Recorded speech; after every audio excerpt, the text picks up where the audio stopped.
สบายดีทุกคนทักทายสบายดีเพื่อนๆที่เข้ามาติดตามชมคลิปนี้ของเราอีกแล้วพี่น้องเนาะ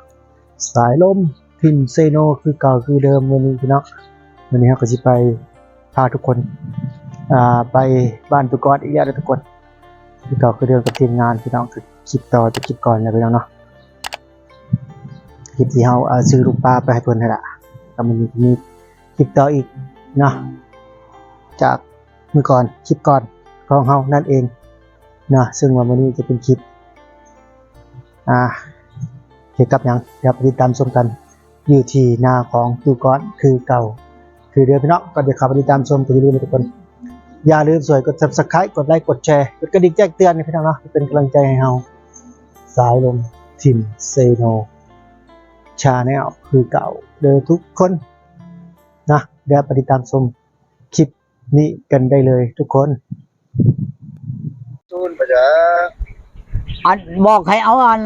เบอร์ผู้ชายนำมาให้แน่อยากว่าน้องเขานี่ไปเอาเพชรเอาไปให้เขาแล้วฮะไปเอาเพชรเอาน่ะส่งไปให้กระเจ้าแล้วมันสิหลายไปเลยขะดองมันนั่นฮอดบ่วาง200 ล้านสิไปขอเอานี่ชาวผู้นั้นนั่นจากเล็กขอบูน้ำแป้นคำวางกิโลหนึ่งคนก็สิเอาเขาเห็นแล้วมากอลีผู้ชายผู้นี้น่ะคำกิโลหนึ่งเงิน200 ล้านควายวาง6 ตัวนี่เขาสิไปแต่งเอากินจัก3 เดือนนี่จักสิหย่ากินดองอยู่หั่นเรียกกระดอหลายนี่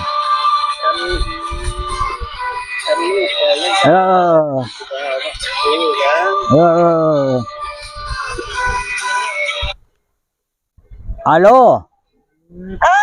ไม่นี่เชี่ยวว่าอาเท่าปันนี้จังนี้เชียงปากเนาะเชียวเอ้ยเดี๋ยวตายแล้วโอ้ขอโทษเจ้าจะใครใช่เป็นได้บ่หักเอาเฮาโทรศัพท์เฮาบ่ดังอันถามมันอีนางน่ะว่าอันแม่มึงไปใช้ล่ะแม่เฮาไปหาเฮ็ดว่ะไปกับไผไปกับพ่อเฮาอ่ะเอาผัวแล้วจะบ่เฮ้ยตัวเอาเมียจังได้เมียยังอยู่นำกันบ่มึงอ่ะล่ะนี่ล่ะอายุแหละอย่าแล้วโตบ่เฮ้ยเอาผัวบ้านใดน่ะเอาผัวใหม่เอาผัวเดี๋ยวนี้น่ะบ่น่ะเอาอีนางอีได้จ่อตัวเอาแล้วไปหาเฮ็ดบ่แน่เฮาถามว่าแม่มึงไปใช้แม่เฮาไปหาเฮ็ดแม่มึงเอาผัวแล้วเอาผัวแล้วบ่เอาแล้วว่ะบ่เฮ้ยว่าหวานและกาพอแล้วบ่กาย่างท่านหวานพูดที่หวานเป็นเอาเมียแหละเอาเมียหันกับเมียปลาเอากับปลาจะได้ปลากันอีกเอามันปลาเฮาก็ปลาแล้วเช่นไหนให้เฮาเห็นอะไรยึงเมียนกับบ่มันเป็นโทษเลยไอ้เบี้ยโตกลับได้เงินตัวเงินก็ยังสักพันหนึ่งโตกลับแน่ฮะโตกลับแน่สิโทรกลับดอก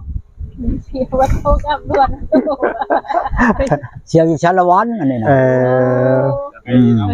เชียวกับผัวมันตะกี้แล้วบัดผัวบัดตายแล้วผัวตายแล้วล่ะ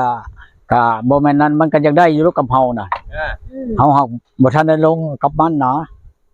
มันมารู้ได้อีนี่นะมันมาทีนึงเลยได้จีบเชี่ยวเป็นไหนตุจานฮะจีบเชี่ยวเป็นไหนรู้จักกันมันจะง่ายเนาะรู้จักกันมันจะง่ายผัวมันตายแล้วอันนั้นเลยมันจีบเชี่ยวนั่นเนาะเชี่ยวก็อยากได้อยู่ดิมีเชี่ยวคันเอามันก็บ่ยากเลยโทรมันมื้ออื่นมื้อมาเด้อมันก็มาปุ๊บแล้วยากเด้ออีนี่นั่นระวังเด้อหัวเด้อทำไมเด้อโอ้ยมงดิบเนาะอันนี้มงดิบโอ้ย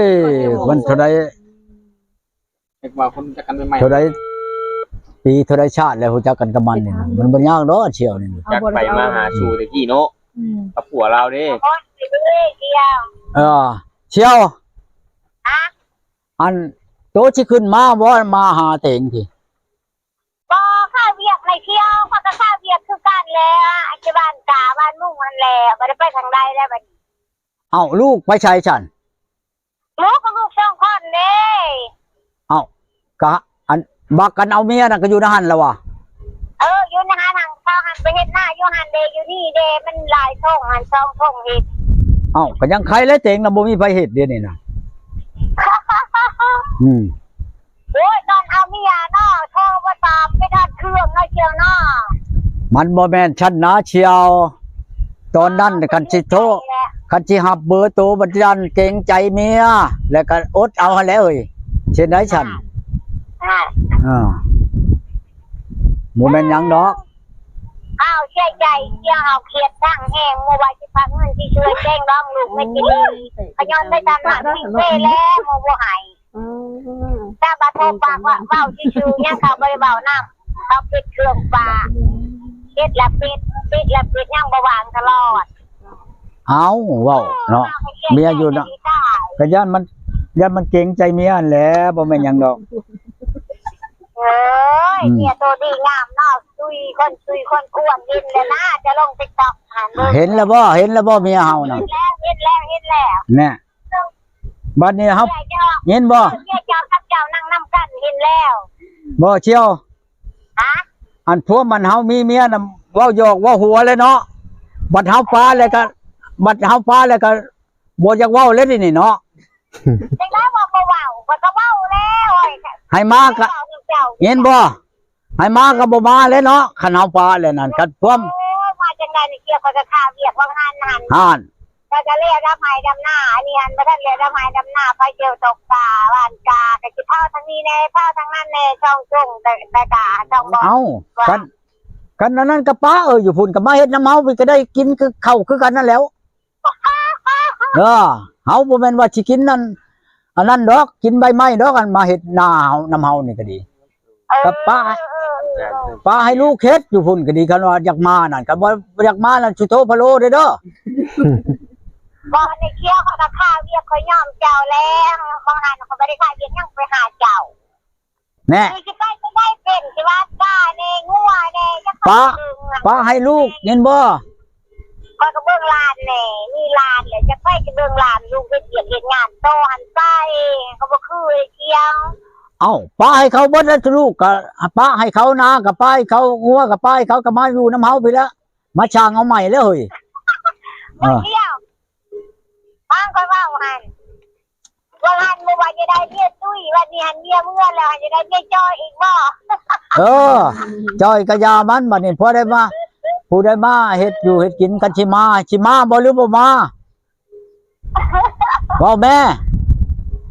รอบเจ้าแล้วคิดเดียวแล้วพอไปเชื่อใจเธอจะไม่ได้ฟังเงินหายจะไว้ที่ฝาก3 ล้านจะไม่กิริเขาเชื่อใจเธอนั่นคือว่ามุ่งบ่หักบ่มักเห่าแล้วเอาเว้าไปแล้วบัดนี้ของเฮาเอาเมียแหละก็บ่หานภาคแล้วเฮ้ยเว้าเนาะคันสิมาแล้วมาว่าเฮาก็บ่จักนั่นเนาะเป็นบ่ได้ใครแล้วบ่ได้มาบ่บัดนี้นั่นยาเลยเนาะยาก็ยาขอโทษขออภัยนำแลเที่แม่นแล้วของเอาผัวแหละเท่านั้นแหละ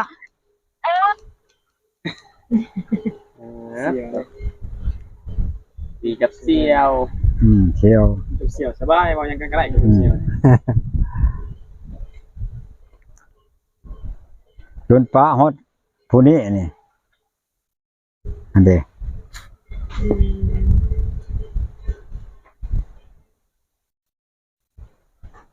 เดี๋ยวก็ซื้อน้ำมาฝากทุกคนเดี๋ยวให้เบิ่งน้ำอีกแพ็คนึงซื้อมาฝากเพิ่นเนาะอันใดผู้ใดเนาะบัดนี้อันผู้ชาวนี่ปลาไม่เพิ่นปล่อยผู้ใหม่อีกแล้วนี่นะผู้ใหม่แล้วนี่อยู่อันนำไปฝากเพิ่นก่อนงานเฮากำลังถ่ายคลิปเพิ่นอยู่เช็ดประตูเบิ่งจังหวัดจักเบิ่งดูยังน่ะสาวบ่ผู้ใดอันใช่สาวเราชุงผู้ใดนี่น่ะบ่แม่นสาวอันนี้ไดเราชุงตัวนี้น้ำแพ็คนึงนี่ขอบใจหลายมีทั้งน้ำมีทั้งปลาแล้วมาผ่ากูนี่สุดนี่โป้งหอมทุกคนเดี๋ยวใช้เบิ่งชนิดพร้อมให้เบิ่งลายต้องให้เบิ่งแวบๆปั่นอีกดาราเบิ่งลายบ่ได้นี่เดียวยาครับพี่น้องอันนั้นไหนอยู่ไสประตูอยู่ไสในประตูอยู่ไสสาวจะเป็นจังก็อยู่ทั้งปักเชนี่แหละโอ้อันนี้แหละผู้นี้แหละว่าตอนเขาอยู่นำกันอันผู้ชาวคู่เนี่ยผู้ชาวจันทร์อันนี้แหละผู้นี้แหละอายุเพิ่นเท่าไรประตูผู้นี้น่ะเอาฝ่ายบอกชาวไปได้ลูกดีลูกหนึ่งนะนี่นะแม่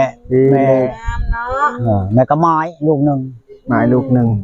เราจะถามว่า เท่าใดเจ้าสิแต่งหั่นน่ะอยู่แต่งนี่ก็วางพันกีบนี่เนาะผมทำผู้สิแต่งนี่แต่ผู้นี้ก็มาบ่ได้มึงยินบ่ละเว้านั่นมาบ่ได้เราก็พลังงานบัดนี้บ้านพักเราก็มีอยู่2-3บ่อน แม่น เราไปเลยก็บ่ได้แล้วเราก็เก็บเงินค่าห้องเราก็บ่แม่นอันนั้นนะเราอย่าเรา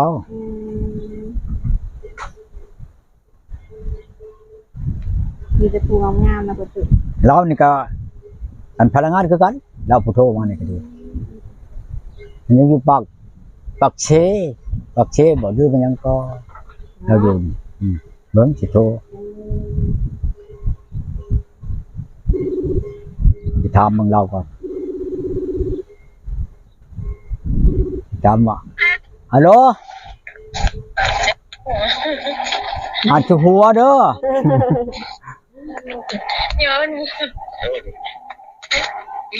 อาจจะหัวจักหน่อยให้ขึ้นฮอดคอยได้เห็นบ่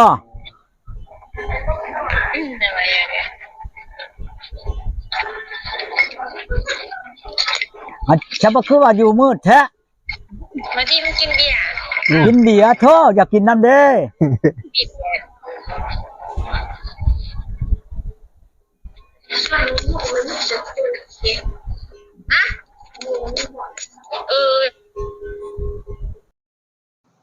สำหรับคลิปมื้อนี้ก็คือเป็นคลิปที่ว่าเฮาไปลินบ้านตุกกอดคือเก่าทุกคนเนาะกับทีมงานคือเก่าคือเดิมนั่นแหละทุกคนได้ก็ขอบคุณทุกกำลังใจที่เข้ามาติดตามชมคลิปนี้ของเฮาตั้งแต่ต้นจนจบนะทุกคนเนาะสายลมทิพย์ชโนคือเก่าคือเดิมนั่นเองนี่มามื้อนี้มาเบิ่งอ้ายเฮาเพิ่นเฮ็ดหยังนะเฮ็ดหยังอ้ายโอ้เฮ็ดเก็บผักบุ้งผักหยังอีกได้ผู้ผักบุ้งหรือผักเศษผักตบเลยนี่มันจะผักบุ้งบ่โอ้ถ้าผักบุ้งเพิ่นบ่ทุกคนนะสำหรับคลิปนี้ก็สิประมาณนี้ทุกคนบ่ยังหลายมากมายพบกันใหม่คลิปหน้าพี่น้องฝนก็กำลังสิตกแล้วตอนนี้พี่น้องเอ้ยพุ่นบรรยากาศยามหายามนาคือว่าอะไรพี่น้องเนาะพบกันใหม่พี่น้องคลิปหน้าบ๊ายบายสำบายดี